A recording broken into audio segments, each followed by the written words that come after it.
Está de regresso a Festa do Cinema Francês a celebrar Bodas de Prata entre nós. A 25ª edição arrancou ontem mesmo com a antestreia da superprodução O Conde de Monte Cristo, no Cinema São Jorge, em Lisboa, e prolonga-se até ao fim de novembro em 9 cidades, com uma programação composta por mais de 50 filmes, dos quais 17 serão apresentados pela primeira vez no nosso país. Este ano a programação inclui a presença de muitos atores e realizadores de renome e uma bonita homenagem a Charles Aznavour no centenário do seu nascimento. Para contar tudo, convidei a curadora e diretora artística da Festa do Cinema Francês, a franco-brasileira Kátia Adler, radicada entre nós há 5 anos, que também é produtora, assistente de realização, realizadora e promotora de outros festivais de cinema no mundo inteiro. Olá, Kátia, e bem-aja por ter aceitado este meu convite. Bem-vinda à Rádio Observador. É um grande prazer estar aqui a falar contigo. Este nome, Adler, tem a ver com a tua família, que é da origem israelita, alemã. Sim, é uma família judia, não é? Sim. Adler é um nome que vem do alemão, né? Porque quando eu fui na Alemanha, tinha Adler em todos os lugares, como se fosse Silva. Sim, como cá Silva, né? Exatamente. É um nome muito comum na Alemanha. E me surpreendeu. Mas os meus avós vieram da Polônia antes da Segunda Guerra Mundial, foram para o Brasil. Pronto, daí, como vocês dizem, tem origem polonesa. Nós diríamos polaco aqui em Portugal, meio polonês, vocês dizem polonesa, que é muito engraçado. Muito bem, e também há uma... Tu saíste do Brasil em 84, tinhas 20 e poucos anos, foste para Israel. Sim. Chegaste a viveste num kibbutz, um kibbutz alemão? Sim, eu era muito nova, tinha 21 e... Enfim, a maneira que eu queria muito viajar para a Europa de mochila nas costas, como todos os jovens de 20 anos, e enfim, a família não deixava e nem tinha dinheiro para isso, então eu arranjei um sistema. Exato. Uma geringonça para poderes viajar. Uma geringonça, era ir para um kibbutz, então, que giro. Foi um kibbutz alemão. Portanto, devia ser tudo ali a toque de caixa. E aí eu me adaptei muito mal, porque eu não tinha o hábito nenhum de ter tudo certinho, eu não... Arrumadinho e a horas. A hora tinha que estar exatamente, então foi um choque cultural, mas o kibbutz era muito legal, foi uma experiência incrível. Era onde, Kátia? Era perto de Haifa. Ok. E, obviamente, eu não falava hebraico, falava apenas mal português. E aí fui... Pois tu vinhas do Rio, diretamente, não é? Tu és carioca. Exato. Sim. E mesmo assim, ainda fizeste uma semana no serviço militar. Fiz. Porquê? Por ter família israelita, porque lá o serviço militar é obrigatório para homens e mulheres, para rapazes e raparigas, não é? Mas foi uma proposta deles e eu achei isso giro. Uma experiência? Uma experiência e odiei, e foi a pior coisa, se não é a pior, é uma das piores que eu fiz na minha vida. Não tem nada a ver com guerra, detesto arma e ali naquele exército que era uma coisa de verdade, né? Não era brincadeira, eu me incomodei muito, eu fiquei uma semana e foi a memória bem ruim em relação a isso até hoje. Hoje quando tu dizes que está a acontecer e continua a acontecer em Israel, faz-te a maior das impressões, ficas muito triste ao ver, tens lá amigos ainda ou não, ou como é que é? Tenho poucos amigos que ficaram, mas enfim, a guerra, quem pode gostar de guerra? Não, quer dizer, tem muita gente que gosta de guerra, mas eu não gosto. Eu acho que a Palestina tem que existir, acho que Israel tem que existir, eu acho que tem que ter paz, mas é tudo muito difícil porque há um ódio tão grande da parte de todos que isso faz com que essa guerra permaneça, que é uma pena, porque é um lugar do mundo muito bonito, as pessoas são muito acolhedoras. Eu tive até recentemente, agora na Síria, fazendo um festival de cinema brasileiro, eu fiquei 4 dias lá e é tão bom, o acolhimento é tão bacana, mas essa coisa da religião, da guerra, do ódio, enfim, isso é do mundo mesmo, né? É engraçado falar nisso porque eu tenho a sorte de também ter conhecido a Síria há uns anos, dei uma volta grande, antes da guerra que agora tem acontecido nos últimos anos lá, e de facto é um povo extraordinário. E eles próprios diziam-nos, nos cafés estávamos todos à vontade e muito tolerantes, mesmo na questão da religião. Eles diziam, estamos aqui em Damasco, já foste à igreja onde o vosso São Paulo, que tu acreditas que saiu da prisão e desceu num cesto pela janela da prisão para fugir, não sei, porque se passa muita história da Bíblia Bíblica passa lá também, no Novo Testamento, na Síria. E são terras bíblicas, não é? E eles próprios muito tolerantes e com uma vida muito simpática nos cafés e assim. E a dizerem-nos, vocês de facto aprendem que nós somos todos uns terroristas e é isso que nos ensina um bocadinho aí no Ocidente. Eu sim, de facto a gente aprende um bocado. E era um povo muito, como tu dizes, muito acolhedor. Faz muita pena depois quando vemos a guerra e os químicos e as guerras e como isto é usado e para um lado e para o outro, e os governantes a não saberem lidar com não dialogarem, não haver paz. Tu trabalhas muito com arte e com cinema. A arte é uma boa maneira, como o desporto, por exemplo. Também gostas muito de desporto, eu sei que é outra paixão tua.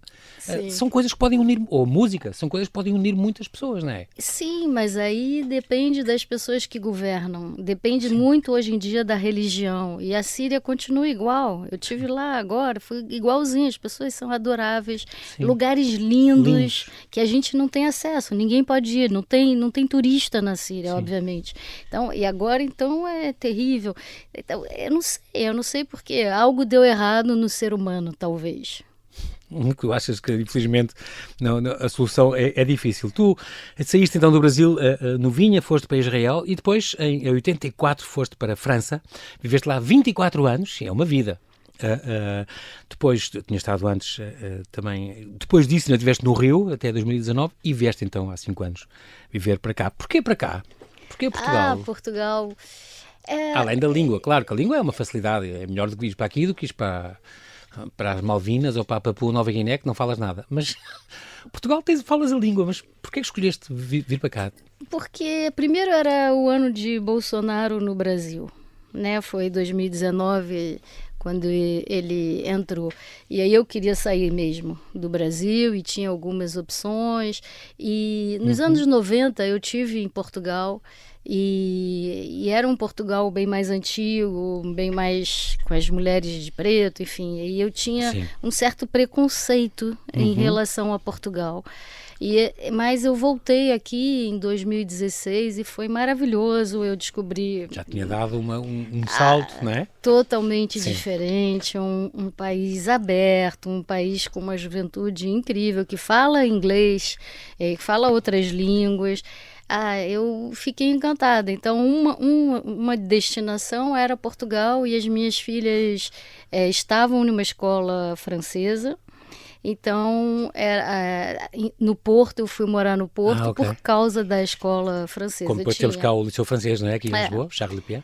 E adoro aqui, adoro mesmo, eu me sinto muito bem em casa, tranquila, eu acho que, sei lá, Portugal é lindo. A questão da segurança também é importante, não é? A questão da segurança. Essencial na vida, né? A gente vai envelhecendo e vai querendo um certo conforto que se chama segurança, principalmente nós brasileiros. Então isso é fantástico, fora que é um país belíssimo, né? É engraçado dizeres isso. E tu, de facto, estavas no Brasil, tinhas estudado Economia, mas tu quiseste fugir rapidamente disso.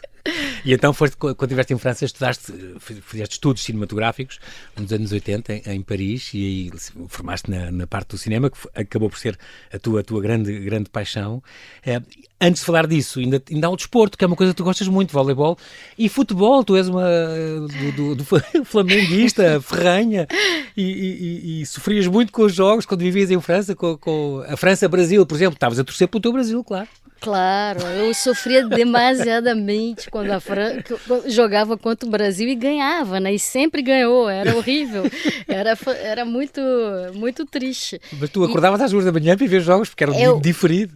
Não, eu acordo ainda. Agora não, porque o Flamengo já não está mais tão bom assim, mas durante muito tempo eu acordei às 2 da manhã. Eu acho até que, pensando bem, o Maracanã é o meu primeiro amor. Porque eu ia no Maracanã e sabe quando você gosta de alguém e o coração dispara? Isso me acontecia muito. Sempre que lá ias. No Maracanã, ver o Flamengo, claro, eu era nos anos 70, eu era pequena, e nesse Rio de Janeiro que era possível uma menina de 13 ir com os amigos ver um jogo no Maracanã. Hoje em dia isso é impossível. É mais difícil. Mas a sensação de estar no Maracanã era realmente única. única. Giro, bonito. E agora fazemos homenagem a outra pessoa, ao teu avô, a um cientista, este Haiti Moussaché, este homem extraordinário que foi ele que te passou o gosto e o amor pelo cinema. Porquê? Estou impressionada das tuas perguntas incríveis, obrigada. O meu avô, ele foi uma pessoa sensacional, um cientista super incrível, saiu na época da ditadura no Brasil, foi convidado a se retirar, foi para a Venezuela por escolha... porque ele queria formar um novo laboratório ao invés de ir para Londres, onde já teria vários cientistas importantes, e ele foi através dele que realmente ele me deu a possibilidade da escolha de fazer cinema. Quando eu disse para ele que eu queria estudar cinema e não mais economia, a resposta dele foi: então tá, agora sim uma coisa séria. Giro, o cientista dizer isso, nem sequer era um artista, era na alma dele, não é? Era total, ele adorava música clássica, e eu tive uma briga horrível com ele quando eu fui uma vez na Venezuela, porque ele dizia que Beethoven, Bach, isso era música para a vida inteira, e eu brigava com ele, eu tinha 18 anos, eu falava Beatles, e ele jamais, mas eu tinha razão. Exatamente, muito engraçado, aliás, foi justamente o objeto do primeiro documentário que tu fizeste. Sim, foi. Eu fiz uma homenagem a ele, que era... A arte de ser um cientista. Exato. E essa menina que está no filme, hoje ela é uma grande cientista. Ela era estagiária dele, e hoje a Ana, ela é chefe de laboratório lá na Fiocruz, que é um dos maiores, que é o maior, eu acho, laboratório no Brasil. Fizeste este como realizador, entretanto, entre 1989 e 99, naquela década, fizeste uma série de documentários. Estou a pensar este do Carnaval do Joãozinho 30, a Festa das Cabanas em Israel, também fizeste, este do teu avô, que nós falámos disso, o Laboratório de Cinema Francês, fizeste vários documentários. Chegaste a fazer alguma ficção mesmo? Sim, se chama Sem Cor, e era a história de um menino que vendia limão. Os Meninos de Rua, não é? Meninos de Rua. Sim, é um documentário pequenito em 91, de 13 minutos. Exato. Muito bonito. E em 35, esse curta foi interessante, porque quando eu voltei... eu fui para o Brasil em 91, era o ano do Collor. E não tinha, ninguém filmava. Foi o primeiro desastre em relação ao cinema. Depois veio o Bolsonaro. Mas o primeiro desastre no Brasil em relação à cultura foi o Collor. Porque ele destruiu o Embrafilme, aliás, e tu falas nisso. Exatamente. Então, quando eu cheguei no Brasil, eu era uma menina ainda, e primeiro filme, eu pude filmar em 35 com uma equipe de profissional incrível. E eu era a miúda que não sabia nada, e com grandes profissionais do lado. Foi um filme incrível, e depois eu até ganhei um prêmio em Vila Urbana, que foi o melhor filme lá, e foi muito, muito interessante. Porquê que é este Sem Cor? Porquê que é um menino que vende limão? Porquê que o título vem de onde? Porque o Rio de Janeiro tem uma cor fantástica, como Lisboa também tem, mas o Rio é muito colorido, e a vida que tem lá dos meninos não tem cor, né? Porque um menino de 11 anos ter que vender limão no sinal, qual é a cor disso? Semáforos. Sim, exatamente. Bonito. É engraçado porque tu começaste a fazer... não tinhas filmes brasileiros, quando começaste o Festival de Cinema depois em Paris, Cinema Brasileiro em Paris, não havia filmes brasileiros, porque o Collor, como tu dizes, o Collor de Mel tinha destruído de fato a Embrafilme, e começaste então a tua ideia de fazer os festivais, que agora entramos aqui, tu és a mulher dos festivais, completamente. Como tu disseste, tivemos um governo fascista nestes últimos anos, que também destruiu o Ministério da Cultura, infelizmente, não é? Como tu dizes que tem acontecido. Mas quando começaste com os festivais, que é hoje a tua grande cruzada, digamos assim, começaste com música, porque cá está, a música pode aproximar as pessoas também. Foi a primeira coisa que tu fizeste, o primeiro festival que tu organizaste era de música. Era, porque, vamos pensar em Brasil. O que a gente pensa de Brasil? Música, direta. Sim, claro. Já a pessoa já dá um sorriso e já fica mexendo a mão para dançar. Exatamente. E isso tinha que ser. Então, nos festivais, em 98, foste a diretora do Festival de Cinema Brasileiro, e é engraçado porque fundaste este Festival de Cinema Brasileiro de Paris, cuja 26ª edição, se não me engano, já foi em janeiro deste ano. Foi. Portanto, nós também estamos na 25ª aqui em Portugal. E é também curioso, porque este festival nasceu de uma indignação. Quiseste fazer, estavas a morar em Paris, fazer um festival de cinema brasileiro, porque estavas zangada, porque quando se falava de Brasil, não se falava de artes e de cinema, de artistas. Exato, a televisão só falava do número de mortes que tinham no carnaval. E eu estava muito afastada do meu país, que eu também acho que a França é meu país, tá? É uma segunda parte da minha vida, mas a França é um país escolhido. Mas quando eu estava nessa época na França, eu estava muito distante do Brasil e eu quis me reaproximar. E só ouvia falar da agressividade, nunca se falava... As prostitutas, o Bois de Boulogne, era o que se falava, não é? As brasileiras, exato, famoso. Mas é o que se fala. As misérias, os crimes, os estereótipos, as notícias más.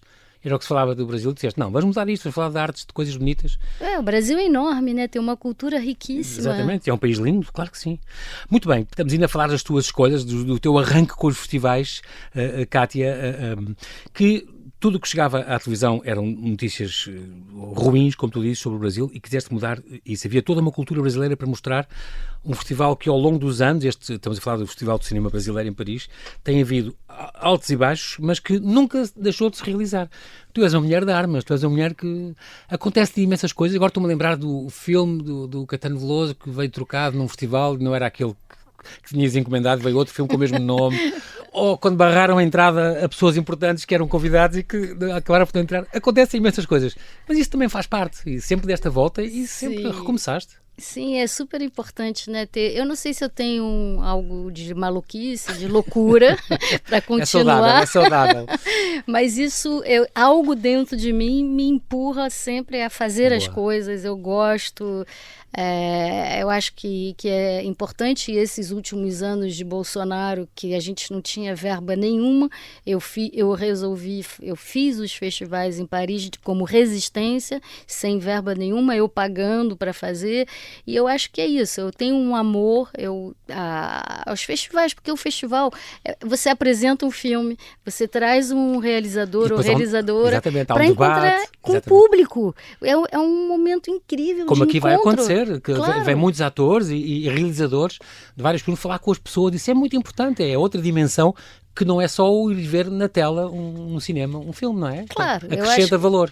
Exato, e tem as escolas também, o que eu faço é mínimo, obviamente, né, diante de tudo, mas esse mínimo, essa formação para os alunos que vêm ver um primeiro filme brasileiro ou um primeiro filme francês, eu acho isso me dá muito prazer. Isso é uma das secções que tem esta festa do cinema francês. Eu gosto muito desta secção Cine Jovem e estas sessões escolares que vocês fazem, que há sempre, todos os anos. E é muito engraçado, porque é para mais novos e no fundo, é muito dirigida também ao público em geral, claro, mas sobretudo às escolas que têm francês. Nós já fomos muito francófonos, mas hoje em dia não tanto, não é? Os miúdos hoje sabem mais inglês. Francófonos eram no meu tempo, mas a gente falava francês e aprendia.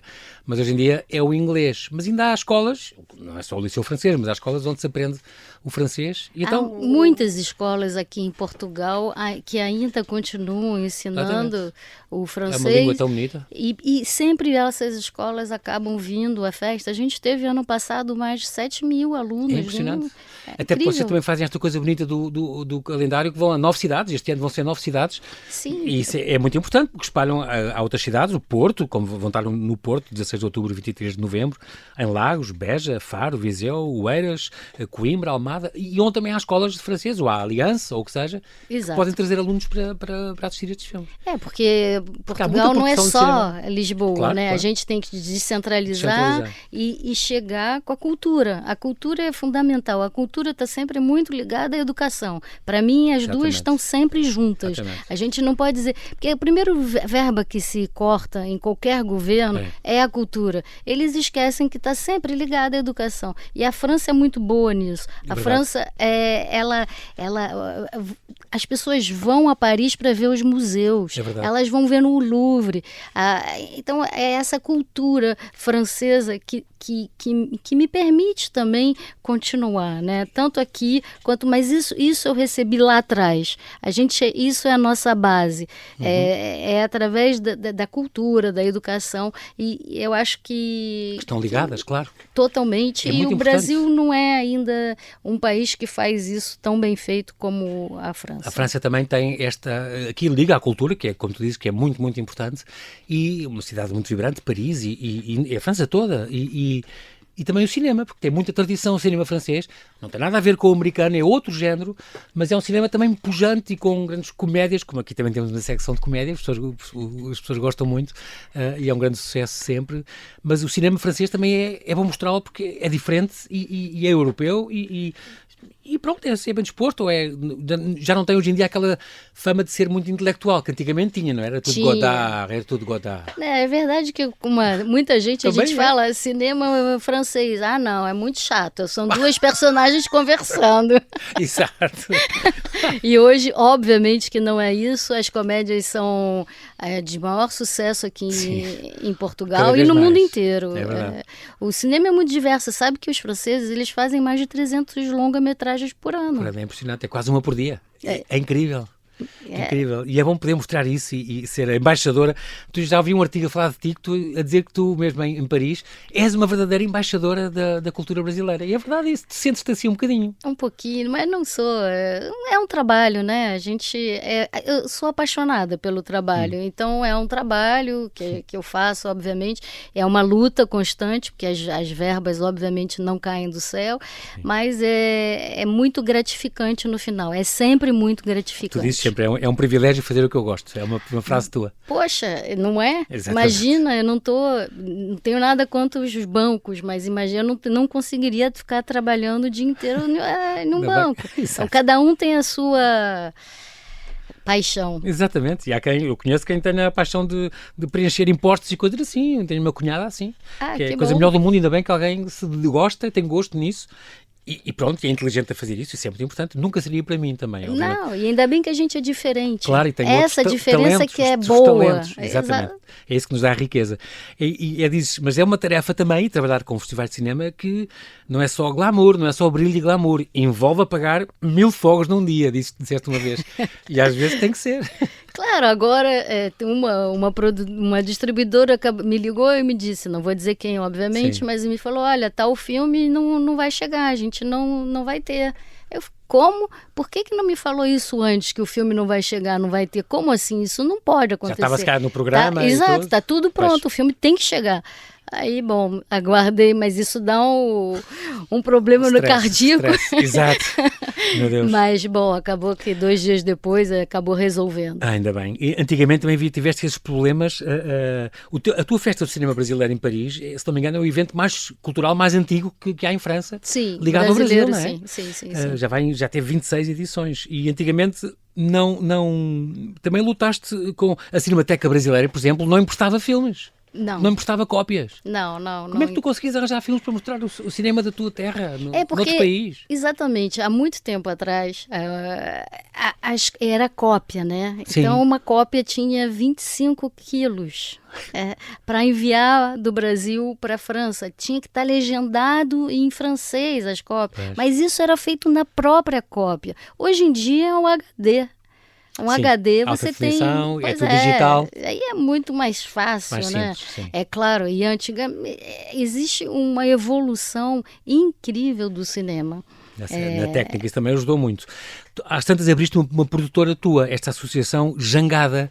Ainda existe? O que é que isto? Eu não sei se é uma produtora só, se é uma ONG. Isto é o quê, a Jangada? Então, a Jangada foi criada para fazer os festivais em 98 e é uma ONG na França. Aqui em Portugal, quando eu tive que fazer uma nova produtora para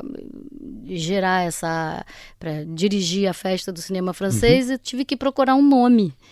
E aí a advogada na época me falou, olha, procura um nome nessa lista, porque não pode ser o nome que você quer, porque senão vai demorar um mês. E tinha uma certa urgência de fazer. Okay. E aí eu procurei na lista e tinha um que se chamava Jangada Frequente. Jangada frequente? Então, pronto, ficou Jangada Frequente. Eu achei que... Aí chama-se assim, Jangada Frequente? Jangada Frequente.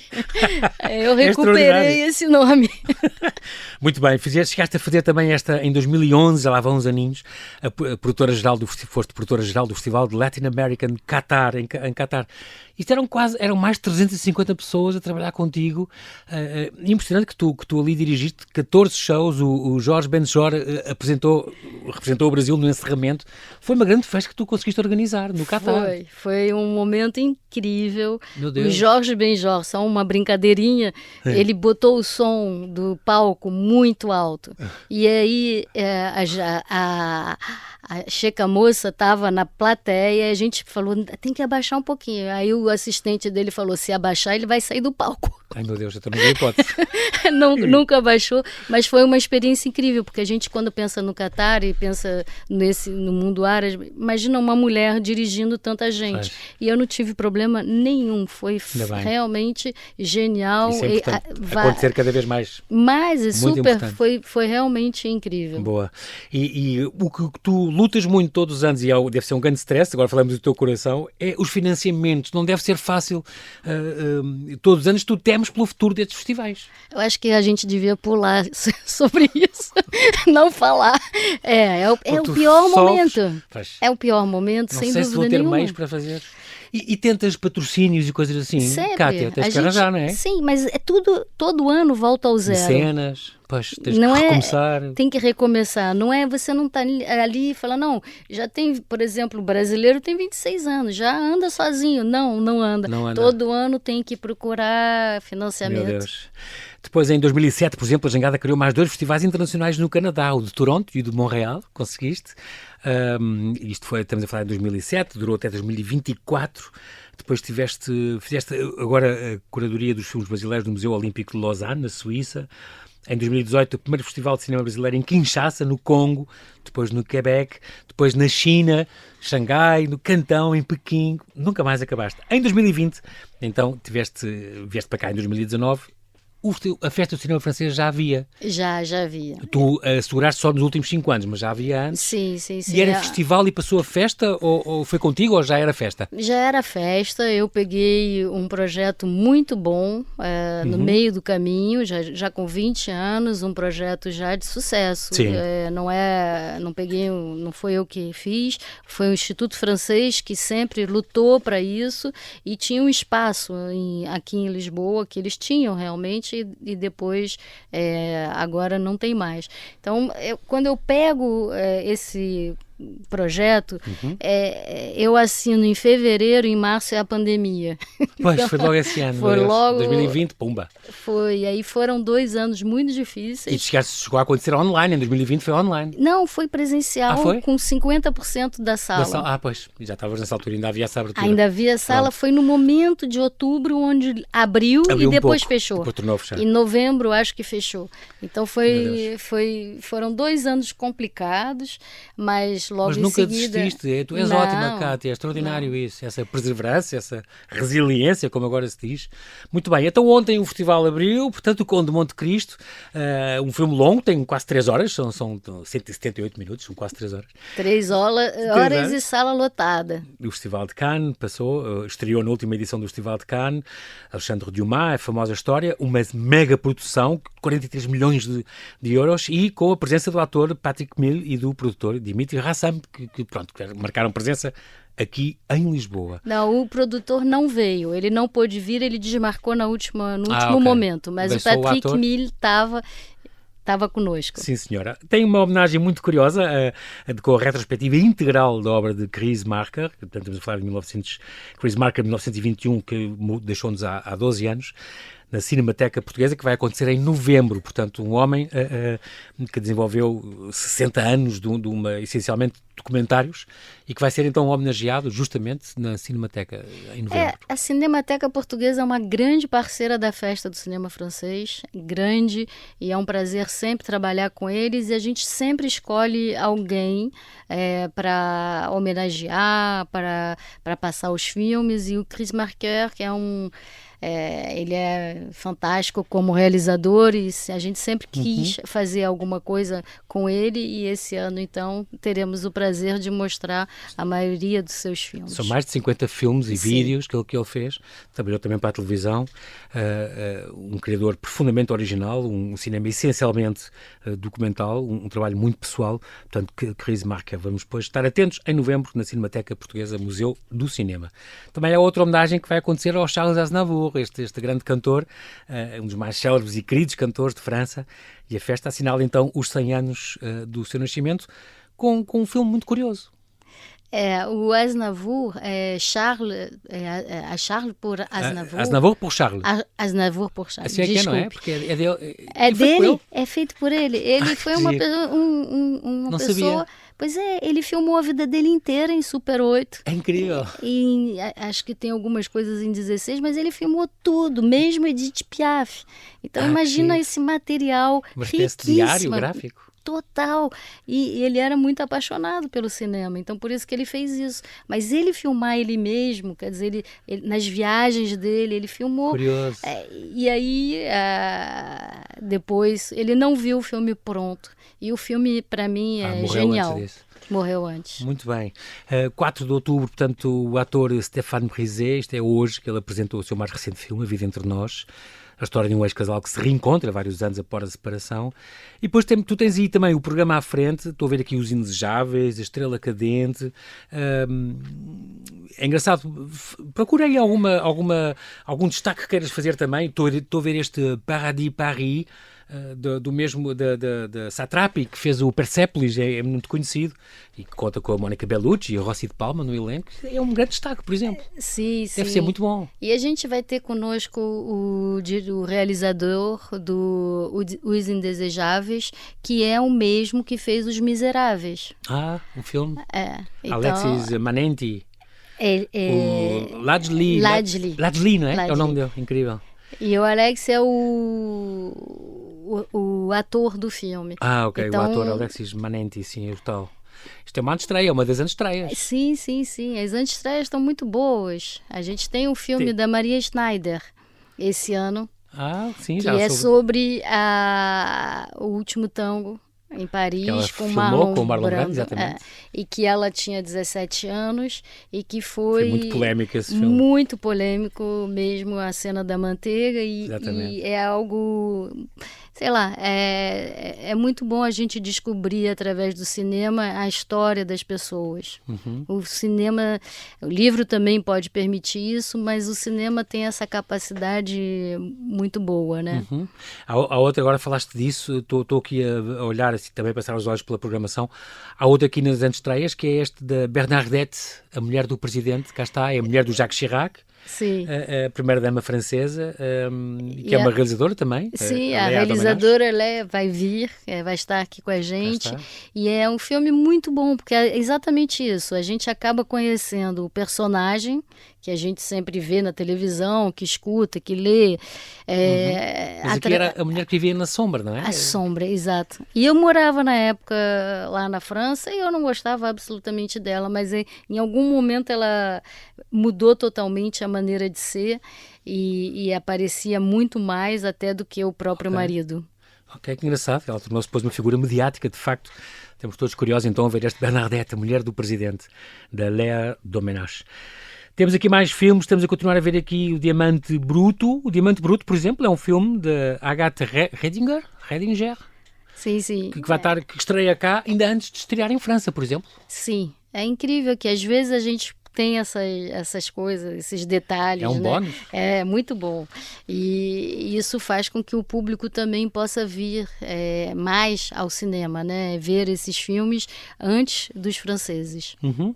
Tem uma secção também que é os filmes inéditos, por exemplo, que aí são o quê? Filmes que ainda não está assegurada a distribuição cá, é isso? É isso, eu tenho... Ainda não passaram pelas salas de cinema. Eu acabo escolhendo 3 filmes ou 4, depende do momento, que aí eu apresento aos distribuidores para ver se eles querem... depois és tu que levas... Sim. Okay. Mas primeiro mostras cá, na festa. Sim, e às vezes funciona, às vezes depois da festa eles compram os filmes. Boa. Então são os inéditos, é um momento também bacana da festa. Aqui no domingo, por exemplo, dá este Sidonie ao Japão, se não me engano é desses, não é? desse, a realizadora também vai estar a cá. Com Isabelle Huppert, a grande Isabelle Huppert, é a atriz. E aí ela tem um encontro com um editor japonês, e é uma história entre duas culturas, a francesa e a japonesa. Ela bem francesa e ele bem japonês, e aí no início a gente vai vendo a evolução de como os dois vão cedendo e vão acabar se entendendo. É uma história, eles não têm uma história de amor, mas é uma amizade que é muito importante, como se fosse o amor. A diferença cultural entre é incrível. O duas Japão pessoas. E um país europeu como a França, não é? Também vivemos dessa... É bonito ver essa... Ainda bem que somos diferentes e que falávamos disso há bocado, há essa riqueza. E aqui é um filme que fala muito no mundo literário, portanto, isso passa-se tudo no meio dos livros e das edições, deve ser bonito também. Tem esta secção, Festa do Cinema Francês, Rir à Grande e à Francesa, uma secção nova, que tem um nome muito engraçado. E tem esta secção, Uma Língua, Múltiplos Olhares, a coprodução franco-belga, portanto são com várias obras que têm a ver com estas produções francesas e belgas. É porque a França, ela é o país que mais coproduz com o mundo. Eles têm lá aqui tem o ICA, né, que é o centro... O Instituto do Cinema e do Cinema, e o Instituto Francês chama Centro Nacional de Cinematografia Francês. Enfim, é o CNC. E eles, dentro deles, eles têm um departamento que é coprodução. Coprodução com o mundo. Que é muito ativa, então. Muito ativa. Então, México, Brasil, Portugal, Índia... Tudo está ali dentro, e é por isso que a gente acabou fazendo esse ano essa coisa da coprodução com a Bélgica, que é o país vizinho, e obviamente, mas eles têm filmes aqui também que eles coproduziram com o Canadá. Enfim, a França realmente tem essa... Se calhar agir todos os anos nesta festa do cinema francês, fazeres a coprodução com Espanha, com Portugal, com não sei o quê. A ideia é essa. É boa ideia. Eu estou-me a lembrar que houve a La Reine Margot, que foi filmado cá, de certeza que é uma dessas coproduções que houve, filmada aqui em Queluz e tudo, se não me engano, que foi muito bonito. Tem outra secção que é cinema à mesa, claro, estamos a falar de gastronomia, tinha que ser, vem de França, não é? O grande país, o marco da gastronomia, e aqui tem filmes dedicados à gastronomia, neste caso O Sabor da Vida é um deles. Com a Juliette Binoche. Essa tem sempre, né, gozado na festa, toda vez tem essas atrizes, né, que são emblemáticas. A Chirac, Bernadette Chirac, é a Catherine Deneuve. Ok, boa. Então, assim, Juliette Binoche sempre está em... São ícones já, não é? Como a Isabelle Huppert, por exemplo, também. Isabelle Huppert, exatamente. E este Sabor da Vida ganhou, entretanto, o prémio, se não me engano, da melhor realização em Cannes, no ano passado. Depois tem uma secção competitiva, que é uma das novidades este ano também, que vai ter 4 obras em antestreia. O Sidonia ao Japão, já tínhamos falado, é uma delas. E é uma secção Segunda Chance, que é o quê? A Segunda Chance foi feita durante a pandemia, que as pessoas não iam muito ao cinema. Pronto, para dar uma segunda oportunidade. Aí a gente fez Segunda Chance, e acabou que foi um sucesso tão grande que acabou ficando. E não tem mais pandemia, os filmes hoje ficam muito rápidos. Pouco tempo em cartaz, é verdade. Então a festa dá a possibilidade... Acho uma ideia ótima. A festa do cinema francês encerra então com estes Corações Partidos, do Gilles Lelouch, antes de estrear em França, vai poder vê-lo cá. Muito bem, tem depois então o calendário Festa do Cinema, continua, Lisboa vai no São Jorge de 3 a 13 de outubro, na Cinemateca é o mês todo de novembro, e depois passa por Almada, Coimbra, Oeiras, Porto, Lagos, Beja, Faro e Viseu. Quando é que vai haver uma festa do cinema português no Rio ou em São Paulo? Se calhar um dia podias fazer também. Já teve. Okay. Já teve. Já foi há alguns anos atrás, até uma amiga que fazia. E tem muito português, obviamente, no Brasil. E foi um sucesso. Eu não sei se continua, mas acho que... Mas eu queria nas tuas mãos, para correr bem.